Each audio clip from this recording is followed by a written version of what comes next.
pejy ny toekarena kosa indray fomba fiasa vaovao no ilaina mba hiadina amin'ny fahantrano ilaina ny miara-miasa miaraka enjana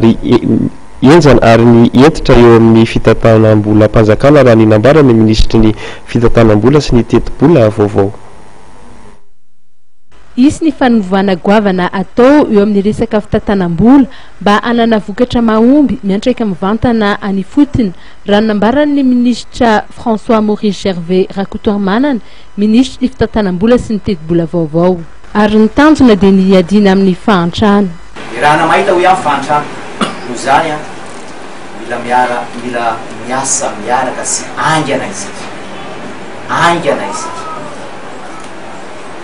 faharoa entitra dia ho entitra ny tenanay eo amin'ny fitantanam-bola mpanjakana satria mbola tsy manana ny enti-manana isika ahafahana mampandroso ny firenena ho entitra dia ho entitra ny tenanay amin'izany ho entitra dia ho entitra ny tenanay eo amin'ny fanajana sy ny fampanajana ny lalàna ny fitsipika ny procédure administrative maro samihafa izay ampiarina eo amin'ny fitantanam-bola mpanjakana. Ilaina manatsara ny procédure ho atao zany ataontsika zany manaraka izany dia ho raisiko ary ho raisitsika ho valeur na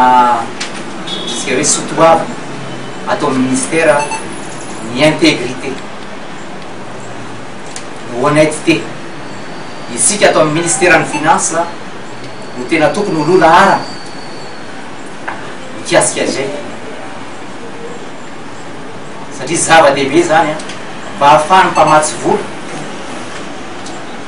marina fahatokisana atsika satria araky natao teo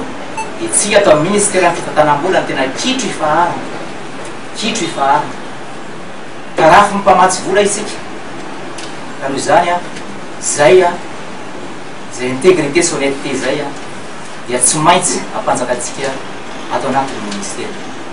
Nambaran'ity ministra ity fa raha ilaina ny fanatsarana ny code général des impôts dia atao izany mba tsy hisy ny fandikana vilana na ny interprétation samihafa. Tokony azava ihany koa raha ny voalazany ny fomba fiasa eo anivon'ny faditsiranana. Isy ny fandresen-dahatra atao miaraka amin'ireo mpamady vola ary atao ihany koa izay ampitombo ny enti-manana avy amin'ny etra sy ny faditsiranana.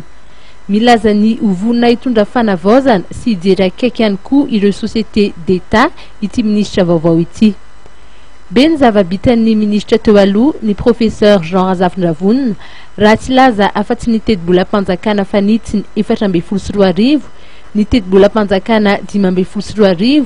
ary ny nazahoana ny programma miaraka amin'ny terim-bola mpanjakana izay varavarana misokatra iaraha-miasa indray amin'ny famatsiam-bola iraisam-pirenena.